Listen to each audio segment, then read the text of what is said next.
A Riverboat, Time Warner, and Pat Benatar are all on this day. Welcome back to On This Day. Today's date is January 10th, 2022. It is the 10th day of the year. We got 355 days left. It is the second Monday in the third week and the 21st day of winter. We got 69 days until spring. If today's your birthday, your birthstone is a garnet. Today is Save the Eagles Day. Each year on January 10th, Save the Eagles Day reminds us of the majestic raptors that soar above the earth. I've seen a bunch of them when I've gone to Alaska. If you go up there, there's places where they're like pigeons, bald eagles. There's all over the beach. It's amazing. Anyway, eagles are amazing. Poaching, pesticides, and other dangers continue to threaten the eagle population. So it's definitely something we should take care of, especially since it's the national bird, the bald eagle. There's other eagles besides the bald eagle, but that's the big one. All right, let's see what else January 10th has given us. 1791, the siege of Dunlap Station begins near Cincinnati during the Northwest Indian Wars. 1812, the first steamboat on the Ohio River or the Mississippi River arrives in New Orleans 82 days after departing Pittsburgh. 1870, John D. Rockefeller incorporates Standard Oil. He goes on to be one of the richest men to ever walk the planet. And now, because of all that, every time some conspiracy theorist wants to talk about how some family or people are running the world, Rockefeller's name is always pulled up. 1901, the first great Texas oil gusher is discovered at Spindletop in Beaumont, Texas. Yeah, I guess this is the first major blowout of oil there. 1946, the United States Army Signal Corps successfully conducts Project Diana. This was a project where they were bouncing radio waves off of the moon and receiving the reflected signals. This was an experiment. We didn't know we could do this at the time, and obviously, yeah, we found out we could. Now we've been blasting radio signals out into space for decades. 1962, the Apollo program. NASA announces plans to build a C-5 rocket launch vehicle, which became known as the Saturn V moon rocket, which launched every Apollo moon mission.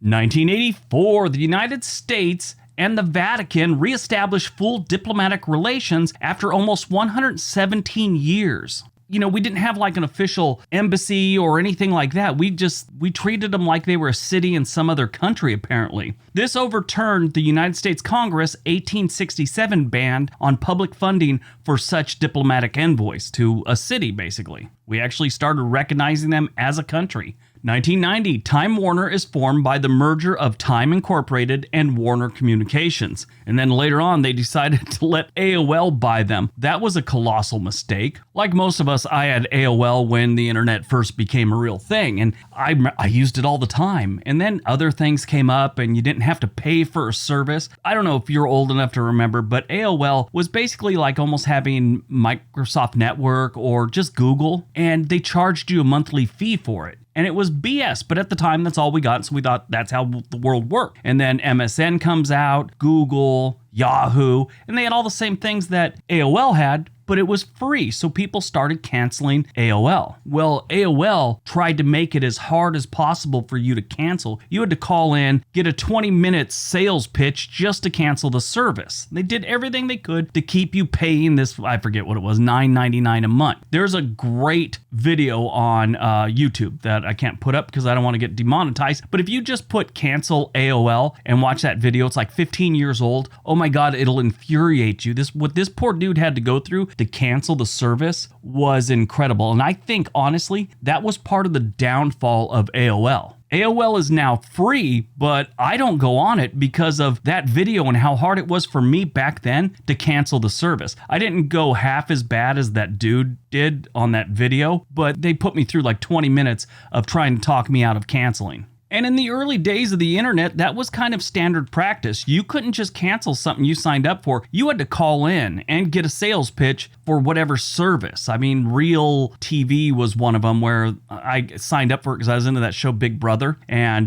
they had a 24/7 live feed to the studio and watch what they're doing. I signed up for it, and the season was over. I tried to cancel it, had to go through 10 minutes of a sales pitch to keep going. Eventually, they'll let me cancel. But yeah, if you get a chance, watch Canceling AOL. It'll piss you off. when I was going through training for Netflix years ago, I mean, we're talking 10 years ago, part of the training they were talked about the whole business model and everything like that. And they, in the early days, had thought about doing that where you had to call in to cancel. And it was that AOL fiasco that made them change their mind. You could cancel just like you signed up online, didn't have to talk to someone, all because AOL got desperate.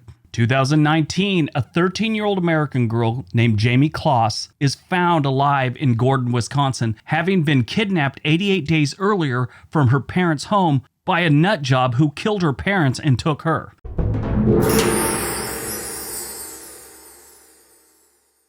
The perpetrator of this, I have a policy I should tell you. I don't mention idiots' names that do stuff like this, but this dude was a loner, joined the Marines, and was kicked out after a month. And he'd seen this girl, Jamie Kloss, who was 13 years old, getting off a school bus and became a little bit obsessed with her and wanted to kidnap her. That was his objective. He wanted to kidnap a girl. And he saw her just because the way she looked or something. Something just triggered this idiot. So he had attempted to abduct her and go to the house a couple times, but activity in the house kind of turned him away. And he finally shows up one night with a shotgun, pulls up to the house. The father sees the car pull up. It's kind of a rural area, puts a flashlight on him and asks who's there, shoots the father in the face, kicks on the door, goes hunting for the girl and finds the girl and the mom in the bathroom, shoots the mom, takes the girl. Well, there was a 911 call, which was horrifying. You hear screaming and the mother yelling and, then gunshots. It was pretty sad. But there is good news to this, sort of. For 88 days, he held this girl captive in a Wisconsin cabin he had access to. And at some point, he had decided that he had her scared enough to listen to everything he said and told her to stay underneath this bed. He had to go get supplies. He had to leave the house for a little bit. After he was gone, Jamie got out from underneath the bed where he used to force her to stay while he'd leave the cabin, and she took off in a pair of tennis shoes, leggings, and a t-shirt in a Wisconsin winter. She ran down the road and came across a woman who was walking her dog and told her, "You need to help me." The woman recognized her from different news reports, took her in the house, called the police right away. The police came to the woman's cabin and then started looking for him. They came across him and arrested him without incident. Right away, he admitted, "It's me. I did it. I confess." This idiot was convicted after he confessed, and he got 2 consecutive life sentences without the possibility of parole, plus 40 years. So the chances of him ever seeing a day of freedom in his life are next to nothing, which I think that is the best thing of this whole story. What really sucks, I watched this whole documentary on him, and they have the police dash cam footage on the way to the house after the mom called 911 the night she got abducted and the parents got killed. The police had passed his car and he yielded because they had sirens going and stuff like that. And the police on the radio had mentioned the car because it was kind of a rural area where he abducted her. There shouldn't be a lot of cars out there. And they had made comments about, I wonder what was up with that car on the road. But they had a call that there was violence going on at this house, so they had to go there. And they just bypassed his car. She was handcuffed in the trunk of the car. All right, that was depressing. Let's go on to something a little more positive. Movies released on January 10th, 2003, Antoine Fisher. This was a really good movie, and it was actually Denzel Washington's directorial debut. And it was a good movie, but it's about a sailor who's prone to violent outbursts, and he's sent to a naval psychiatrist for help. As they spend more time together, the sailor opens up about his troubled past and starts, kind of getting his life back together and starts on a journey to find a family he never knew. He's like put through the system as a kid. The film is based on a book titled Finding Fish by Antoine Fisher. While he was writing the book, he was a security guard at the Sony studio lot, where they film movies.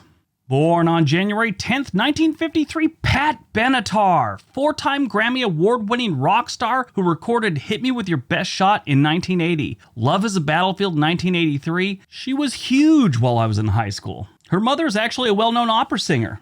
Died on January 10th, 2016. We lost the great David Bowie. Obviously, David Bowie was a rock star that started off in the 60s, went on through the 80s and 90s and 2000s. Such a talented man. I love his interviews. Have you ever seen any interviews with him, especially the old ones? He's very, very intelligent, even though most of his adult life he was really into drugs. But I just remember this one interview he was doing with some British guy, and he's all, how do you think your mother would feel about your lifestyle and the way you dress and things like that? And David Bowie very calmly said, well, that would be between me and my mother. And that's where we're going to keep it. I thought, that's a good come back. But yeah, he's amazing talent. I mean, Space Oddity, Starman, Fame, Ashes to Ashes, Modern Love, China Girl, Changes, Golden Years, Under Pressure, Fashion, Rebel, just so many amazing songs, and he was a good actor, everything. Such a talent. Simon Pegg, on the day that he died, who's an actor himself, put on his Twitter account, he tweeted that, think of all the people that were born before you and all the people that were famous and all the great people we've had, and you were lucky enough to share the earth with David Bowie. I thought that was a really interesting way of looking at it. David Bowie died on this day in 2016 from liver cancer.